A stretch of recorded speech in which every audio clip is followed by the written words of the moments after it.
Cuando Nerea abrió la puerta de nuestro pequeño apartamento en Zaragoza, se quedó inmóvil unos segundos. «Mamá, ¿por qué ha venido el abuelo?» Dejé la vieja bolsa de plástico de mi padre junto a la puerta e intenté mantener la voz serena. «El abuelo se quedará con nosotras una temporada». Los ojos de Nerea se iluminaron de inmediato. Corrió a tomar la mano de don Eusebio y lo llevó dentro como si fuera la mejor noticia del día. «Entonces, genial. Abuelo, quédate conmigo». Mi padre sonrió, pero aquella sonrisa era muy tenue. Él permanecía en la entrada, con ambas manos aferradas suavemente a las asas de la bolsa, torpe como un invitado que no estaba seguro de tener permiso para pasar. Mi apartamento no llegaba a los 50 metros cuadrados. 2 dormitorios pequeños, uno para mí y otro para Nerea. Durante años, las dos habíamos vivido apretadas, pero con suficiente calma. Ahora, con mi padre, sabía que todo sería más estrecho, pero jamás pensé en dejar que volviera a casa de Íñigo. Señalé la habitación de Nerea. «Papá, quédate primero en la habitación de la niña. Nerea y yo podemos dormir juntas unos días». Mi padre agitó la mano enseguida. «No hace falta, Isiar. Puedo dormir en el sofá». Miré el sofá corto del salón. Era tan corto que hasta Nerea tendría que encoger las piernas. «El sofá es demasiado corto. No podrás estirar bien las piernas». «No pasa nada. En casa de Íñigo, yo también». De pronto se detuvo. Miré a mi padre. Él bajó los ojos y se tragó el resto de la frase como si se hubiera tragado algo duro, atascado en la garganta. En ese instante sentí algo muy extraño dentro de mí. No fue una rabia inmediata, sino un frío silencioso que empezó a extenderse. No seguí preguntando. Le preparé la cama. Saqué del armario la manta más gruesa y abrí la bolsa de plástico que traía. Dentro no había mucho. 2 conjuntos de ropa interior de invierno, desteñidos, un jersey viejo, unos pares de calcetines finos y una taza esmaltada con una pequeña mella en el borde. Tomé una prenda. El cuello estaba desgastado, con los hilos del borde rotos a intervalos, como si los hubieran arrancado con las uñas en vez de cortarlos con tijeras. En la espalda había 2 parches. Las puntadas estaban torcidas, y el color del hilo ni siquiera coincidía con la tela. Pregunté en voz muy baja. «Papá, ¿cuántos años lleva usando esta ropa?» Mi padre sonrió con incomodidad. «No tanto. Todavía sirve». Tomé la otra prenda. Era todavía más fina. La parte de las muñecas estaba cosida con hilo negro, muy visible sobre la tela gris desvaída. No pregunté más, porque temía que, si hacía una sola pregunta más, mi padre volvería a mentir para que todo pareciera menos grave. Nerea estaba acuclillada en la puerta, mirando las zapatillas de casa de su abuelo. «Mamá, debajo de la zapatilla del abuelo hay un cartón». Miré hacia abajo. La suela izquierda estaba tan gastada que casi tenía un agujero, y debajo llevaba un trozo de cartón recortado deprisa. «Sí. ¿Por qué tiene que ponerle cartón?» «Porque la suela ya está fina, y así le resulta más cómoda». La niña levantó la cabeza y me miró. «Entonces, ¿por qué no compra unas nuevas?» No respondí. Mi padre estaba a un lado, con la cara roja de vergüenza. Se agachó para esconder las zapatillas, pero yo fui más rápida. Las coloqué ordenadamente junto a la puerta, como si fueran un objeto normal dentro de esta casa. No quería que Nerea siguiera preguntando, ni que mi padre tuviera que bajar más la cabeza. Esa noche cociné 3 platos. Un plato de huevos con tomate, otro de patatas salteadas y un pequeño plato de costillas fritas. No era una cena lujosa, pero para mi hija y para mí ya era una comida bastante completa. Mi padre miró la mesa y frunció el ceño. ¿Para qué cocinar tanto? Es un desperdicio. No es desperdicio. Come, papá. Nerea puso una costilla en su cuenco. Abuelo, come esto. Está muy rico. Mi padre se quedó aturdido un momento. Miró la costilla como si estuviera mirando algo que no debía ser para él. Luego se la llevó a la boca y masticó muy despacio, durante mucho rato. Está muy rica. Si está rica, come otra. Le serví otro trozo. La mano de mi padre tembló ligeramente al sujetar los palillos. Ese pequeño movimiento me obligó a apartar la cara. Yo había pensado que mi padre, viviendo en casa de su hijo mayor, no llegaría al punto de pasar necesidad. Íñigo tenía una casa más amplia que la mía. Cayetana siempre publicaba fotos de comidas, bolsos y vacaciones en redes sociales. Yo creía que al menos mi padre comía caliente y dormía en una cama digna, pero ahora una simple costilla lo hacía actuar con tanta cautela. Después de cenar, Nerea se sentó a hacer los deberes en la mesa pequeña del salón. Se atascó con un problema de matemáticas y me llamó para que lo revisara. Le señalé el error en el segundo paso. Mi padre se sentó a un lado y miró en silencio. Sus ojos se suavizaron al ver a Nerea reescribir la respuesta concentrada, como si hiciera mucho tiempo que no se sentaba en una casa donde se escuchaba a una niña hacer los deberes. Cuando Nerea fue a ducharse, recogí los platos. Mi padre se levantó de inmediato. Yo friego. No hace falta, papá. Descansa. Puedo hacerlo. Tú has trabajado todo el día. Entró en la cocina y abrió el grifo apenas un hilo. Cuando se inclinó para frotarse las manos bajo el agua, vi que el dorso estaba lleno de grietas. Algunas ya tenían costra. Otras seguían rojas y doloridas. Las grietas eran profundas, como si el invierno le hubiera cortado la piel. Papá, ¿qué te ha pasado en las manos? Nada, es por el frío. Saqué del cajón un tubo de crema de manos y se lo di. Ponte esto. Él negó enseguida. No hace falta. Es un gasto. Póntela. La aceptó. Miró durante mucho rato las letras del tubo y solo sacó una cantidad minúscula, del tamaño de un guisante. Se frotó las manos con extremo cuidado, como si aquella crema costara muchísimo más de lo que realmente valía. Me quedé en la puerta de la cocina, con la garganta cerrada. Mi padre había vivido 9 años en casa de Íñigo, 9 años con la pensión entrando puntualmente en la cuenta. Y aún así no tenía ropa nueva, ni zapatos nuevos, ni siquiera unas zapatillas enteras. Hasta la crema de manos le daba miedo usarla. ¿A dónde había ido el dinero? Aquella noche no pude dormir. Nerea dormía a mi lado, respirando con regularidad. Me levanté con cuidado y fui al salón a beber agua. Al pasar frente al cuarto de mi padre, vi una luz saliendo por la rendija de la puerta.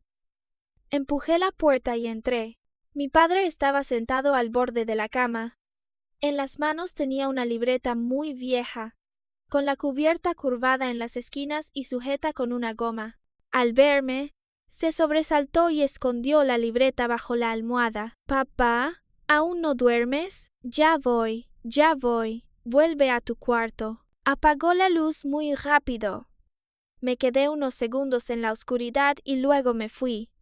No pregunté qué era esa libreta, pero la imagen de sus manos temblorosas, al esconderla, se me quedó clavada en la cabeza. A la mañana siguiente, cuando desperté, mi padre ya no estaba en la habitación.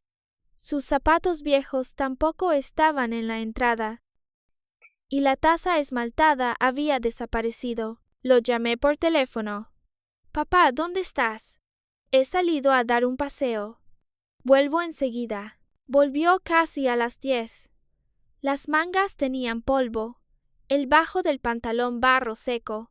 En la taza esmaltada llevaba té todavía caliente. Dijo que solo había salido a pasear, pero yo sabía que no era cierto. Desde el día en que mi padre entró en mi pequeño apartamento, todo en casa seguía igual. La mesa pequeña, la cocina estrecha, el dormitorio reducido, el sonido de Nerea estudiando cada noche. Pero dentro de mí algo había cambiado. Empecé a entender que mi padre no solo necesitaba un lugar donde dormir, necesitaba un lugar donde de verdad hubiera sitio para él. Y también empecé a entender que, después de 9 años en casa de Íñigo, quizá mi padre no había traído solo una vieja bolsa de plástico, unas zapatillas gastadas y una libreta escondida bajo la almohada. También había traído todas las humillaciones que nunca se había atrevido a contar. En los días siguientes empecé a observar a mi padre con más atención. Antes, cuando aún vivía con Íñigo, cada vez que lo llamaba por teléfono, solo le oía decir que todo estaba bien, que comía bien, dormía bien, no le faltaba nada. Siempre hablaba deprisa, como si temiera que yo preguntara más. Y yo, por estar ocupada con mi trabajo en supermercado Eroski, por criar sola a Nerea, y por creer que mi hermano al menos no maltrataría a su propio padre, había creído esas palabras demasiado tiempo. Pero cuando don Eusebio vivió en mi pequeño apartamento, la verdad no necesitó que nadie la dijera para aparecer. Durante las comidas, mi padre solo cogía los platos que tenía más cerca. Si las costillas quedaban lejos, jamás las tocaba. Yo llevaba adrede el plato hasta delante de él. Él tomaba solo un trozo y volvía a empujarlo al centro de la mesa. Comed vosotras. Yo ya tengo suficiente. Nerea lo miró y empujó en silencio el plato de costillas de vuelta hacia él. Abuelo, come tú. A mí este plato no me gusta mucho. Yo sabía que la niña mentía. A Nerea le encantaban las costillas fritas. Cada vez que las hacía, se las comía hasta el último trozo. Sin embargo, aquel día solo bajó la cabeza y comió patatas, y fingió no ver que su abuelo estaba dudando.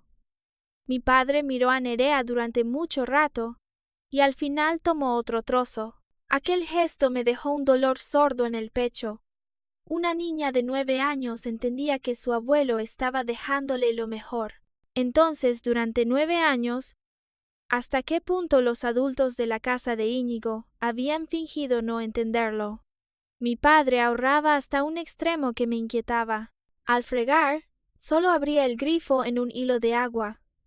Si la luz del salón permanecía encendida un poco más, preguntaba si hacía falta apagarla. Cada vez que volvía de la calle, traía en el bolsillo unas botellas de plástico vacías, a veces un trozo de cartón doblado con cuidado. Yo fingía no verlo, no porque no me doliera, sino porque temía que, si lo decía, mi padre se avergonzara. Un domingo tuve que trabajar en el turno de mañana. Antes de salir, le dije a Nerea que se quedara haciendo los deberes y a mi padre que cocinara lo que hubiera en la nevera. Al mediodía llamé a casa. Nerea, ¿dónde está el abuelo? Ha salido, mamá. Dijo que iba a pasear. ¿Has comido? Sí, el abuelo me calentó fideos. ¿Y qué comió él? Al otro lado de la línea hubo unos segundos de silencio. Dijo que ya había comido fuera. No añadí nada. Pero al volver por la tarde, abrí la basura de la cocina y vi el envase roto de unos fideos instantáneos, de los más baratos.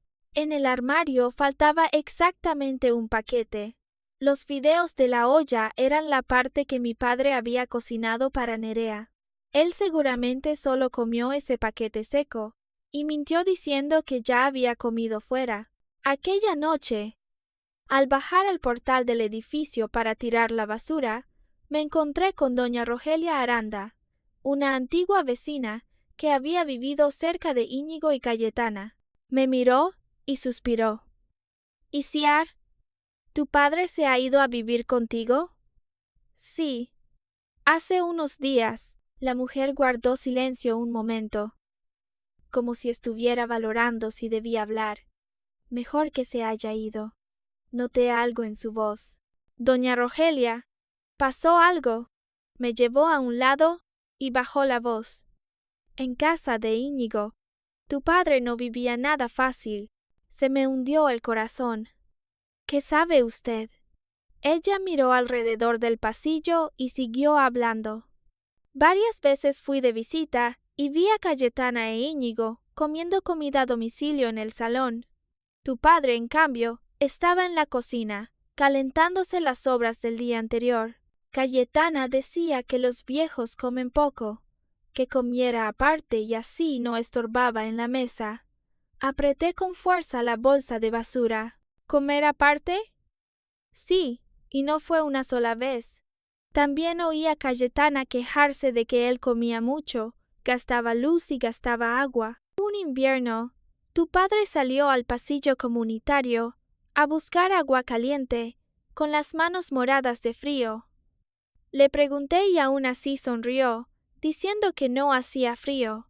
Sentí que la garganta se me cerraba. ¿En su casa no encendían la calefacción para él? Doña Rogelia suspiró. La encendían, pero Cayetana la ponía bajísima. Luego escondía el mando. Tu padre se envolvía en una manta y pasaba la noche sentado. Yo no podía soportarlo, pero él me decía que no te lo contara.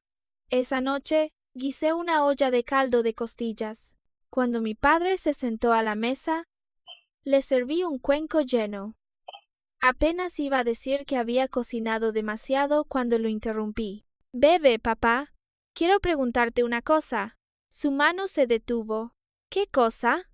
En casa de Íñigo, ¿qué comías cada día? Bajó la cabeza y miró el cuenco. Comida. ¿Qué iba a comer? ¿Las sobras de ellos? La cuchara quedó suspendida en su mano. ¿Quién te lo dijo? Doña Rogelia. Él negó enseguida.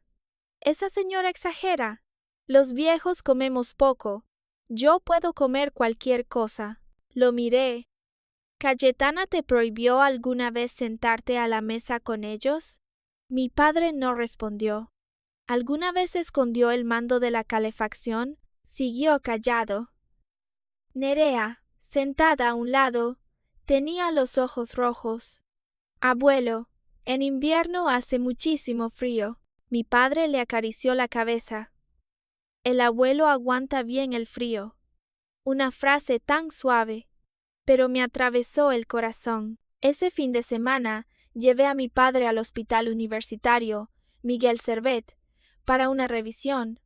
Al principio no quería ir. Decía que estaba sano, que solo le dolía un poco la espalda y se le cansaban las manos, que no hacía falta gastar dinero. Yo no lo escuché. Lo registré, lo llevé a hacerse análisis de sangre, a medirse la tensión y a una ecografía. Cuando el doctor Gael Urrutia vio los resultados, frunció el ceño. Tensión 160/105. ¿Desde cuándo tiene hipertensión? Mi padre respondió en voz baja.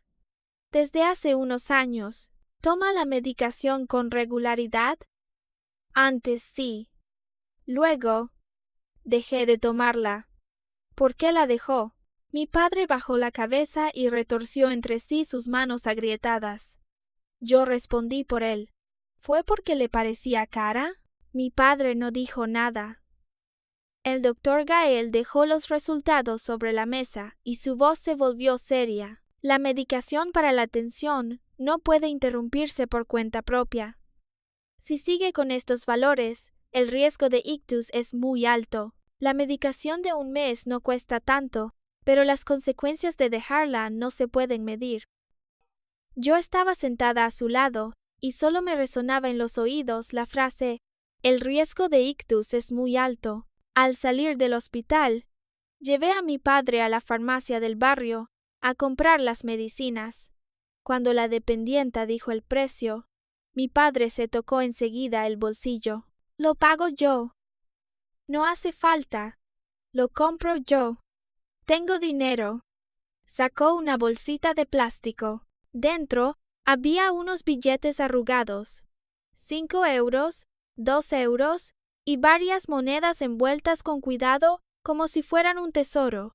Miré aquella bolsita y se me llenaron los ojos de lágrimas. Guárdalo, papá. Pero la medicina de papá puedo comprarla yo.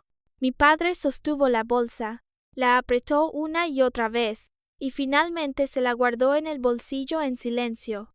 Su aspecto no era el de un padre recibiendo el cuidado de su hija. Parecía más bien una persona endeudada por molestar a los demás, de camino a casa. Pregunté: «Papá, ¿dónde está tu tarjeta de la pensión?». Sus pasos se hicieron más lentos. «Con Íñigo». «¿Cuánto recibes cada mes?». Evitó mirarme. «No es mucho». «Dime la verdad». Después de mucho rato respondió: 3.800 euros al mes. Íñigo me daba 800. El resto decía que lo necesitaba para pagar la hipoteca, que tenía mucha presión y que yo lo ayudara un poco. ¿Un poco durante 9 años? Mi padre guardó silencio. El viento frío de Zaragoza pasó por la calle. Lo vi apretar su viejo jersey contra el cuerpo. Vi aquellas zapatillas gastadas, impropias para una calle de invierno, y sus manos agrietadas por ahorrar hasta en la medicina. 9 años. 3.800 al mes. Mi padre solo se quedaba con 800 para comer sobras, llevar ropa remendada, dormir en una habitación fría y dejar la medicación de la tensión. Por primera vez, mi sospecha se convirtió en una pregunta clara y afilada. ¿A dónde había ido el resto del dinero? Esa noche, después de que Nerea se durmiera, me quedé sentada sola en el salón durante mucho tiempo. Mi padre ya se había ido a su cuarto. Bajo la puerta seguía viéndose una línea fina de luz. Sabía que no dormía. Tal vez estaba abriendo de nuevo aquella libreta vieja, sujeta con una goma, y apuntando unas cifras que todavía no me dejaba ver. Tomé el teléfono y llamé a la centralita de Ibercaja. «Buenos días. Quiero consultar información de la cuenta de pensión de mi padre». La voz femenina al otro lado fue muy educada. «¿Es usted la titular de la cuenta?». «No, soy su hija. Él es mayor y quiero ayudarlo a revisarla». «Lo sentimos, señora. Si no es la titular, debe acudir a una oficina con el titular y su documento de identidad». Di las gracias y colgué. A la mañana siguiente, mientras Nerea desayunaba, le dije a mi padre: «Papá, hoy vendrás conmigo a Ibercaja». La mano que sostenía la taza de té se detuvo. «¿Para qué?». «Para pedir los extractos de tu cuenta de pensión». Bajó la cabeza durante mucho rato. «No hace falta revisar nada». «¿Y Ciar? ¿Por qué no hace falta?» «Ese dinero. Íñigo también lo usaba para cosas de la casa. Paga la hipoteca, mantiene a su familia, tiene mucha presión». Miré a mi padre. Hablaba en defensa de Íñigo con una voz muy baja, como si él mismo ya no tuviera fuerzas para creer lo que decía. «Que ayudes a mi hermano un mes o un año. Puedo entenderlo. Pero, ¿9 años? Mi padre no respondió. Bajé la voz. «Papá, no te estoy obligando a pelearte con él. Solo quiero saber la verdad. Ven conmigo una vez». Nerea estaba sentada a su lado, abrazando su vaso de leche con ambas manos. «Abuelo, ve. Mamá solo quiere ayudarte». Mi padre miró a la niña.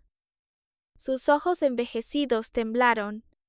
Al final, asintió. Esa tarde pedí medio día libre y llevé a mi padre a la sucursal de Ibercaja cercana a casa. En el banco olía a papel nuevo, a suelo recién limpiado y al aire frío del climatizador. Mi padre estaba sentado a mi lado, con las manos sobre las rodillas, frotándose los dedos sin parar. Cuando llegó nuestro turno, Mayalen Ochoa, la joven empleada, sonrió y preguntó: ¿En qué puedo ayudarles? Mi padre me miró. Yo hablé por él. Queremos imprimir los extractos de la cuenta de pensión de los últimos 9 años. Mayalen se sorprendió un poco. 9 años es un período bastante largo. ¿Está segura de que quiere imprimirlo todo? Estoy segura. Mi padre sacó su documento de identidad y lo entregó por la ventanilla. La impresora empezó a funcionar. Una hoja tras otra fue saliendo con un sonido regular, como si algo estuviera siendo desvelado. Al final, Mayalen puso ante mí un grueso montón de extractos. Lo tomé y miré el primer movimiento. Cada mes, la pensión de mi padre entraba en la cuenta, 3.800 euros, y casi inmediatamente después salía una transferencia fija de 3.000 euros. Destinatario: Íñigo Salvatierra. Todos los meses igual. 3.000 euros. 9 años.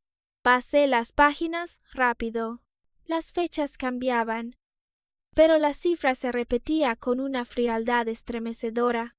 En la cuenta de mi padre solo quedaban 800 euros al mes.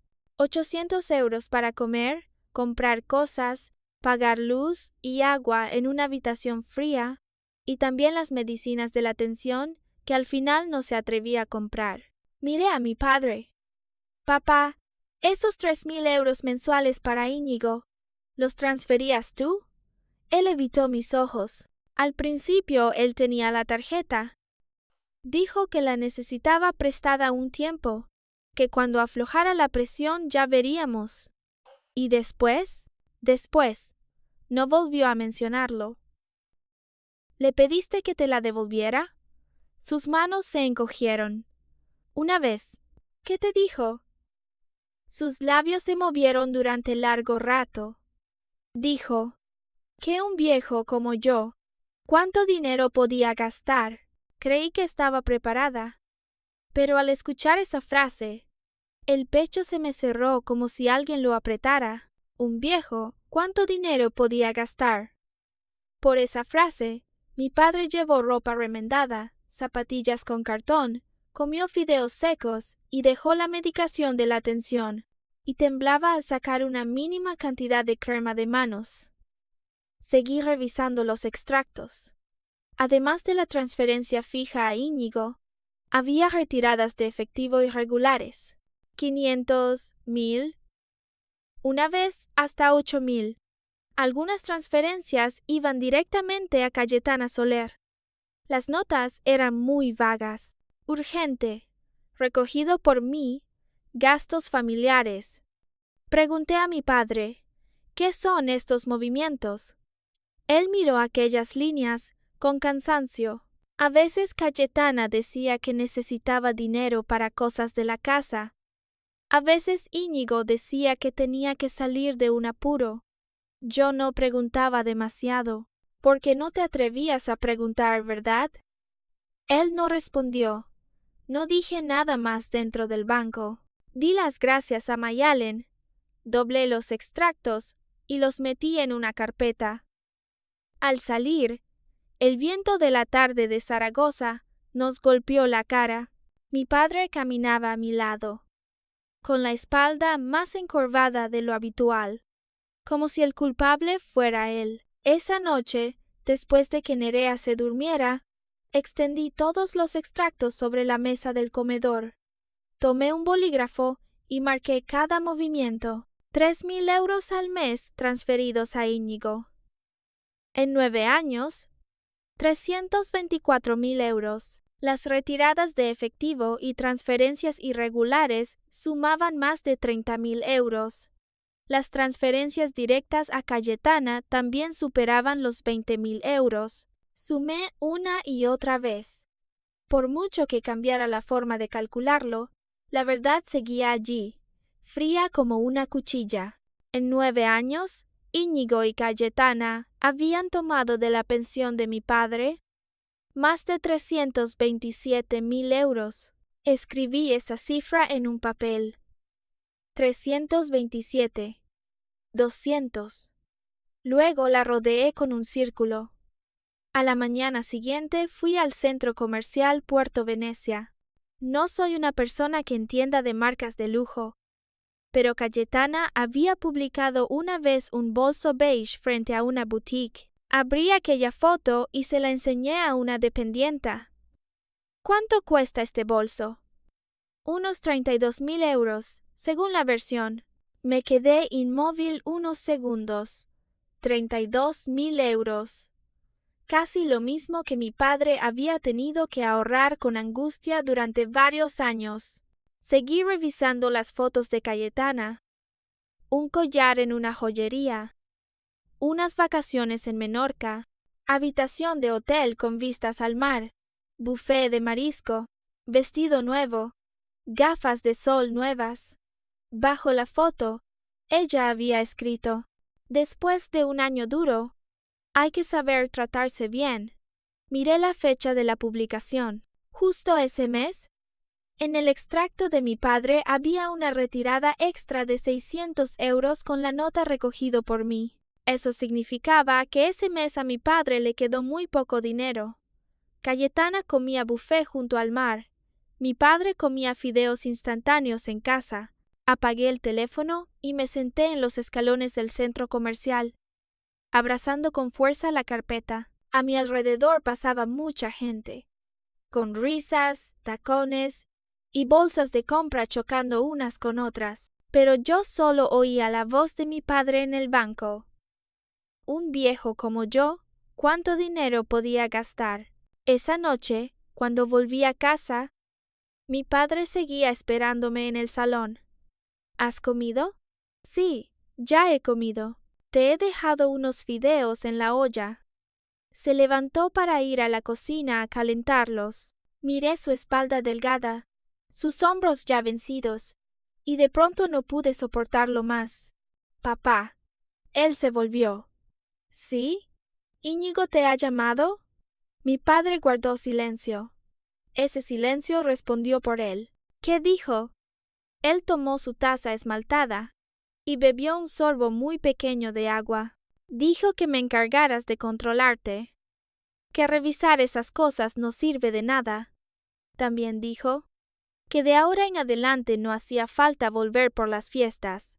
Apreté los puños. ¿Y Cayetana? Mi padre bajó los ojos. Dijo que yo era un desagradecido. Solté una risa, pero los ojos se me calentaron. Me senté frente a él. Papá, este fin de año iré a casa de Íñigo. Mi padre se alarmó. Isiar, déjalo. Somos familia. Precisamente porque somos familia hay que aclararlo. No quiero montar un escándalo. Tú no montarás ningún escándalo. Lo montaré yo. Me miró con miedo e impotencia en los ojos. Saqué el montón de extractos y lo puse sobre la mesa.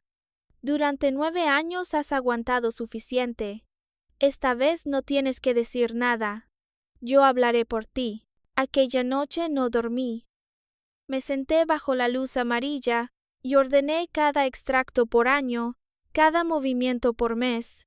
Cada cifra era una comida de sobras, una noche de frío, una pastilla omitida, un parche en la ropa de mi padre. Ya no quería solo saber a dónde había ido el dinero. Quería que Íñigo y Cayetana miraran de frente lo que habían hecho, y quería que todos en la familia Salvatierra supieran que don Eusebio no era un viejo que no podía gastar todo su dinero, era nuestro padre. Un padre al que su propio hijo le había arrebatado 9 años de vejez. A la mañana siguiente llamé a Íñigo. Contestó muy rápido, como si llevara esperando esa llamada. Isiar, ¿qué estás haciendo? ¿Por qué llevaste a papá a revisar los extractos? Solo quería saber a dónde iba la pensión de papá. Al otro lado hubo unos segundos de silencio. Luego la voz de Íñigo se volvió grave. Papá vivió en mi casa 9 años. Comida, luz, agua, calefacción, medicinas, todo cuesta dinero. ¿Qué hay de malo en quedarme con una parte de su pensión? ¿Una parte? Miré el montón de extractos sobre la mesa. Tomaste más de 327,000 euros. Esta vez, quien habló no fue Íñigo, sino Cayetana. Su voz sonó afilada desde el fondo. Habla claro, Isier. Durante 9 años, ¿quién cuidó a tu padre? ¿Tú? Tú solo llamabas de vez en cuando para preguntar 4 cosas. Todo lo demás nos cayó a nosotros. Respiré hondo. ¿Cuidarlo? ¿Darle sobras en la cocina? ¿Esconder el mando de la calefacción? ¿Dejar que dejara las pastillas de la tensión? ¿Y llevar 3 capas de ropa remendada? ¿A eso lo llamas cuidar? Cayetana soltó una risa despectiva. Seguro que doña Rogelia volvió a meter la nariz. ¿Qué puede saber una extraña? Una extraña lo vio. Tú vivías en la misma casa y fingiste no verlo. Íñigo recuperó el teléfono. Basta. Los asuntos de la casa se resuelven en casa. No lo hagas grande. Vas a avergonzar a toda la familia. ¿Avergonzar? Dije cada palabra despacio. Quien debería temer la vergüenza no soy yo. Él calló. Luego su voz se suavizó, pero ya no sonaba como la de un hermano, sino como la de alguien regateando. Isiar, escúchame. Papá ya es viejo. Ese dinero guardado tampoco lo iba a usar todo. Yo solo lo movía dentro de la familia. Más adelante se lo devolveré poco a poco. ¿Cuándo? Bueno, cuando las cosas vayan mejor. Durante 9 años las cosas te fueron tan bien que Cayetana compró un bolso de 32,000 euros y se fue de vacaciones a Menorca, mientras papá ahorraba hasta en medicinas. Al otro lado todo quedó en silencio. Colgué primero. Esa noche, don Eusebio se quedó largo rato frente a la puerta de mi habitación. Cuando levanté la vista, sostenía la pequeña libreta vieja que siempre escondía bajo la almohada. Isiar, ¿sí? Entró y dejó la libreta sobre la mesa. Tómala. La miré. ¿Qué es esto? Él no se sentó. Dejó las manos a los lados, con los dedos encogidos por la tensión. Léela, y lo entenderás. Quité la goma vieja y ya floja. La primera página llevaba fecha de marzo, 9 años atrás. Recibido 800. Arroz 25. Aceite 40. Verduras 112. Luz y agua 60. Quedan 563. Pasé a la página siguiente. Recibido 800. Medicinas sin comprar. Verduras 98. Calefacción 45. Quedan 535. Página tras página, mes tras mes. La letra de mi padre era pequeña, inclinada y temblorosa, pero las cifras estaban claras. Durante 9 años, los ingresos que aparecían en su libreta siempre eran 800, no 3,800. Nunca 3,800. Algunos meses quedaban unos cientos. Otros, apenas más de 10 euros. Me detuve en una página de invierno. Quedan 12. Solo 12 euros. Debajo, mi padre había escrito una línea muy pequeña. No comprar medicina. Dejarlo para el mes que viene. Me mordí los labios con fuerza. Me dolía tanto la garganta que no podía hablar. Mi padre estaba junto a la mesa, con la voz ronca. Sé que te vas a enfadar. Pero en aquel momento Íñigo dijo que lo estaba pasando mal. Era el hijo mayor, tenía casa, mujer e hijos, todo necesitaba dinero. Pensé que yo ya era viejo, que podía comer un poco menos, usar un poco menos. Pero estabas enfermo. Creí que podía aguantar. Has aguantado 9 años. Bajó la cabeza y los ojos se le enrojecieron. No quería que vosotros dos Por mi culpa os enfrentarais. Puse la mano sobre la libreta. No es por tu culpa, es porque ellos hicieron mal. Mi padre guardó silencio durante mucho tiempo. Luego, habló como si confesara algo que llevaba años escondido. ¿Puedes traerme la caja vieja del trastero? Dentro guardé algunas cosas. Tengo miedo de que Cayetana la tire. Al día siguiente fui al piso de Íñigo y Cayetana. Cayetana abrió la puerta con el rostro frío. ¿Y ahora qué? Vengo a recoger la caja vieja de papá. Ella cruzó los brazos y torció los labios. ¿También merece la pena recoger basura? No respondí. Fui directa al trastero y encontré una caja de cartón amarillenta en el rincón del fondo. En un lateral tenía una palabra antigua escrita: Navidad. La levanté. Pesaba más de lo que esperaba. Cuando la llevé a casa, mi padre respiró aliviado, como si acabara de recuperar una parte de su vida. Déjala ahí. No la abras todavía.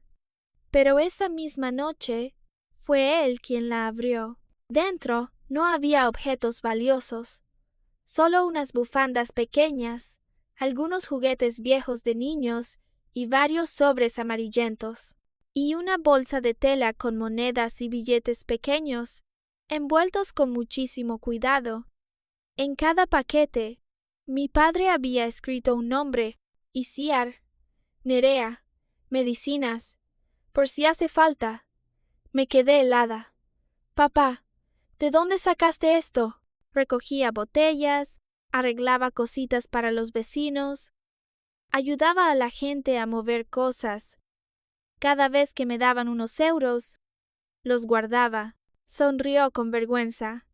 Te dije que tenía dinero, solo que no estaba en la tarjeta. Aparté la cara y las lágrimas cayeron sobre los extractos de la mesa. Un hombre con una pensión de 3.800 euros al mes, al final tenía que recoger botellas una a una y arreglar tuberías para ahorrar dinero para su hija y su nieta. Al día siguiente fui a la oficina de asistencia jurídica del distrito. La abogada Begoña Arrieta me recibió en un despacho pequeño, con la mesa llena de expedientes. Le entregué los extractos bancarios, copias de la libreta y le conté todo. Ella lo leyó con mucha atención y de vez en cuando subrayaba algunas líneas con el bolígrafo. Los extractos prueban el movimiento del dinero. La libreta demuestra que el nivel de vida real del señor no correspondía con la cuantía de su pensión. El testimonio de la vecina también es muy importante. ¿Puedo demandarlos? Se puede, pero una demanda será larga. En una situación familiar como esta, primero conviene recurrir a una mediación de la comunidad de vecinos o de la junta de distrito. Si no devuelven la tarjeta de la pensión y no acuerdan una compensación, entonces se puede continuar por vía legal. Quiero hacerlo público durante la cena de fin de año. Begoña me miró. Que haya familiares presentes puede generar presión, pero también es fácil que todo se descontrole. Debe invitar a una mediadora. Y todo tiene que estar claro: cifras, extractos, libreta y testimonio. No discutas solo desde la emoción. Asentí. Al salir del despacho jurídico, fui a ver a Aroa Mendieta, la responsable de mediación del barrio. Ella escuchó todo y suspiró. Que los hijos controlen la pensión de sus padres no es raro, pero el caso de su padre es demasiado evidente.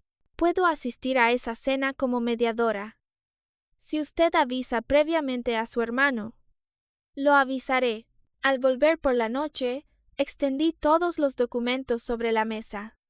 Nerea se sentó a mi lado y me ayudó en silencio a sujetar los papeles por años. La niña no entendía todas las cifras, pero sabía que eran pruebas para proteger a su abuelo. Mamá, ¿de verdad iremos a casa del tío en fin de año? Sí. ¿El abuelo tendrá miedo? Miré hacia el cuarto de mi padre. La luz seguía encendida. Su sombra se proyectaba sobre la puerta, delgada y encorvada. quizás sí. Nerea bajó la cabeza y abrazó la bolsa de medicinas de la tensión. Entonces iré con él. Yo le llevaré las medicinas. Le acaricié el pelo. Esa noche envié un mensaje a Íñigo. Iremos a la cena de fin de año. Aroa Mendieta, la mediadora del barrio, también estará presente. Hablaré ante todos sobre la pensión de papá. El mensaje quedó leído, pero él no respondió. No necesitaba que respondiera. Miré la carpeta ya preparada sobre la mesa. Dentro estaban 9 años de extractos, 9 años de libreta y toda la vejez recortada de mi padre. Esta vez no dejaría que don Eusebio volviera a bajar la cabeza. La tarde de fin de año llevé a don Eusebio y a Nerea al piso de Íñigo y Cayetana. Antes de salir de casa, mi padre se quedó mucho rato frente al pequeño espejo de la entrada. Llevaba el jersey más limpio, el que yo acababa de comprarle. Encima llevaba un abrigo viejo al que yo había vuelto a coserle los botones. En la mano seguía sosteniendo la taza esmaltada, como si, sin ella, no supiera dónde colocar sus manos temblorosas. Lo miré. Papá, hoy no tienes que explicar nada. Hablaré yo. Él asintió. Pero yo sabía que tenía miedo. Nerea se acercó y le tomó la mano. Abuelo, ya llevo tus medicinas. Si te cansas, me lo dices. Mi padre bajó la cabeza para mirarla. Se le enrojecieron los ojos, pero sonrió. Sí, lo sé. Cuando llegamos, Cayetana abrió la puerta. Llevaba un vestido de punto color crema y un pequeño collar al cuello. Iba maquillada con esmero, como si aquel día fuera solo una alegre comida familiar. Ya habéis llegado. Pasad. Su voz era tan dulce que resultaba falsa. En el salón ya estaban el tío Fulgencio, la tía Elvira y el tío Basilio. Íñigo estaba sentado en el sofá, pelando una mandarina. Al vernos entrar, apenas asintió. Ya llegó mi hermana. Siéntate. Yo no me senté enseguida. Dejé la carpeta junto a la silla. Aroa Mendieta llegó unos minutos después. Cuando ella entró, la cara de Íñigo cambió al instante. Isiar, ¿de verdad has traído a una extraña a la cena de fin de año? Respondí con calma. Aroa es la mediadora del barrio. Ya te lo avisé. Cayetana soltó una risa fría. ¿Los asuntos de nuestra familia necesitan mediación de fuera? La miré. Cuando los asuntos de nuestra familia implican más de 300.000 euros de la pensión de papá, creo que sí. El ambiente de la sala se congeló al instante. La tía Elvira dejó la taza de té. El tío Basilio frunció el ceño. El tío Fulgencio miró a mi padre y luego a Íñigo. Íñigo se levantó. ¿Tenías que hacerlo justo en estas fechas? No fui yo quien eligió hoy. Eras tú quien pensaba hablar hoy del cuidado de papá. Él se quedó inmóvil. Efectivamente, cuando la cena llevaba apenas la mitad, Íñigo carraspeó y habló ante todos. Papá ya es mayor. De ahora en adelante, creo que deberíamos repartirnos su cuidado. Medio año en cada casa. Así es justo. Cayetana lo siguió de inmediato. Exacto. Pero la pensión de papá debería seguir bajo nuestra custodia. No es seguro que una persona mayor maneje tanto dinero. Dejé los palillos. Entonces, hablemos de la pensión. Íñigo me lanzó una mirada de advertencia. Isiar. Abrí la carpeta y puse sobre la mesa el paquete de extractos bancarios. Estos son los extractos de la cuenta de pensión de papá de los últimos 9 años.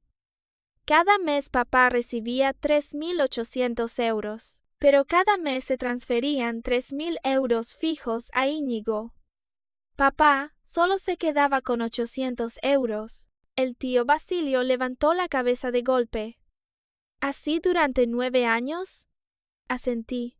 Sí, Además de esa transferencia fija, hay retiradas de efectivo y transferencias aparte a Cayetana. En total, Íñigo y Cayetana han usado más de 200 euros de la pensión de papá. Cayetana golpeó la mesa con la mano. No lo digas de esa forma tan fea. Nosotros lo cuidamos durante 9 años. Comida, agua, luz, calefacción, todo cuesta dinero. Puse la vieja libreta de mi padre junto a los extractos. Esta es la libreta de papá. Durante 9 años, cada mes solo apuntó que recibía 800 euros. Arroz, aceite, verduras, luz y agua, cada euro está anotado. Hubo meses en los que escribió medicina sin comprar. Papá tenía hipertensión y dejó la medicación por ahorrar dinero. La tía Elvira se tapó la boca. Eusebio, ¿esto es verdad? Mi padre estaba sentado con la cabeza baja. Sus manos sujetaban con fuerza la taza esmaltada. Tras mucho rato murmuró: «Es verdad». La sala quedó tan silenciosa que se oyó el leve golpe de los palillos de Nerea contra el cuenco. Íñigo habló enseguida. «Papá, explícalo bien. ¿Acaso yo te obligué? Tú me ayudabas voluntariamente con ese dinero, ¿verdad?» Mi padre levantó la cabeza y miró a su hijo. Sus ojos estaban muy cansados, muy dolidos. «El primer año dijiste que era un préstamo». Íñigo perdió color. Mi padre continuó, con voz temblorosa pero más clara. Después, una vez pregunté: «Me dijiste que un viejo como yo, ¿cuánto dinero podía gastar?» Nadie dijo nada más. Aroa Mendieta abrió el expediente frente a ella y habló con voz serena. Según los extractos, la libreta y la declaración del señor Eusebio, el problema aquí ya no es un cuidado familiar ordinario. Si ambas partes no llegan a un acuerdo para devolver el control de la cuenta y establecer una forma de compensación, la familia puede tener que continuar por vía legal. Cayetana se puso roja. ¿Nos está amenazando? Aroa la miró. Solo estoy recordando las posibles consecuencias. Saqué algunas fotos impresas del perfil de Cayetana y las puse sobre la mesa. El bolso beige, el collar, las vacaciones en Menorca. Mientras papá comía sobras, llevaba ropa remendada y no se atrevía a comprar medicinas, tú comprabas un bolso de 32.000 euros y te ibas a la playa. Publicabas fotos de buffets y escribías que había que tratarse bien. Cayetana extendió la mano para arrebatar las fotos, pero el tío Fulgencio las sujetó antes. Miró a Íñigo con voz grave. ¿De verdad dejaste que tu padre viviera así? Íñigo no respondió. Solo volvió a sentarse, con la cara pálida. De pronto, Nerea se levantó. Fue hasta don Eusebio y puso la bolsita de medicinas en sus manos. El abuelo no es una persona que no pueda gastar todo su dinero. Necesita comprar medicinas. Necesita comer comida caliente. También necesita una habitación cálida. Una niña habló muy despacio, pero cada palabra hizo que ningún adulto de la sala se atreviera a mirarla de frente. Mi padre abrazó la bolsa de medicinas y por fin le cayeron las lágrimas. Me volví hacia Íñigo. Mi exigencia es muy clara. Desde hoy, la tarjeta de la pensión y la cuenta de papá se devuelven a papá. El dinero que habéis tomado debe quedar por escrito en un compromiso de devolución por partes. Si no, entregaré toda la documentación a la abogada Begoña Arrieta. Cayetana apretó los dientes. ¿Quieres llevarnos a la ruina? La miré. No. Solo quiero que mi padre pueda vivir como una persona. El tío Basilio dejó su copa. Íñigo, devuelve primero la tarjeta a tu padre. Íñigo apretó los puños. Pero bajo la mirada de todos ya no tenía salida. Se levantó y entró en el dormitorio. Un momento después, regresó y arrojó la tarjeta bancaria sobre la mesa. Bien. Tómala. No dejé que mi padre la recogiera. La tomé yo y la puse en su mano. Papá, desde ahora tu dinero lo guardas tú. Mi padre miró la tarjeta en la palma de su mano. Solo era una tarjeta pequeña, pero para él quizá pesaba tanto como una parte de esos 9 años de vejez que acababan de devolverle. Aroa redactó el acta de acuerdo allí mismo, sobre la mesa. Íñigo firmó. Cayetana no firmó, pero tampoco se atrevió a oponerse más. El tío Fulgencio y la tía Elvira firmaron como testigos. El dinero no podía devolverse de inmediato, pero al menos, desde aquel día, nadie podría volver a quitar en silencio la pensión de don Eusebio. Cuando salimos del apartamento de Íñigo, fuera hacía mucho frío en Zaragoza. Mi padre caminaba entre Nerea y yo. No dijo nada durante todo el trayecto por las escaleras. Al llegar al portal del edificio, de pronto se detuvo. Isiar. ¿Sí? Lo siento. Me volví a mirarlo. ¿Por qué te disculpas? Por dejar que esto durara tanto, y por hacer que tuvieras que salir en mi defensa. Tomé su mano agrietada. Tú no tienes la culpa.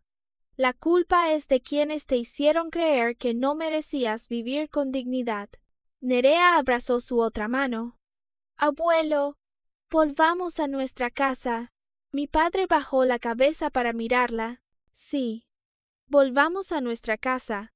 Al llegar al apartamento, encendí la calefacción. Por costumbre, mi padre iba a decir que gastaba mucha luz, pero lo miré antes de que pudiera abrir la boca. Papá, en nuestra casa podemos estar calentitos. Cerró la boca y asintió. Esa noche cociné una olla de sopa caliente. Nerea hacía los deberes en la mesa pequeña. Mi padre estaba sentado a su lado, con su vieja libreta. La abrió en la página más reciente y sostuvo el bolígrafo durante mucho rato. Pensé que volvería a anotar gastos, pero esta vez solo escribió una línea. Primer día conservando toda mi pensión. Miró aquella frase y sonrió suavemente. Después, mi padre sacó la vieja caja de cartón de debajo de la cama. Dentro seguían los sobres amarillentos, las bufandas, los juguetes pequeños y el dinero menudo que había reunido durante años. Sacó una bufanda de color rojo oscuro y se la dio a Nerea. La compré hace mucho. Quería regalártela en Navidad, pero nunca me atreví a dártela. Nerea la tomó y se la puso enseguida alrededor del cuello. Es preciosa. Mi padre miró a la niña, con los ojos arrugados por la sonrisa. Ya no era la sonrisa torpe del primer día en que entró en mi casa, sino una sonrisa aliviada, una sonrisa que de verdad pertenecía a este hogar. Mi apartamento seguía siendo pequeño. Los 2 dormitorios seguían siendo estrechos. La mesa de comedor seguía teniendo sitio justo para 3 personas sentadas muy cerca. Pero desde aquel día ya no sentí que le faltara espacio, porque una casa no necesita ser grande para contener a una familia. Solo necesita que haya alguien que de verdad quiera mantener unidos a los suyos. Y esta vez, en mi pequeña casa, por fin había sitio para mi padre.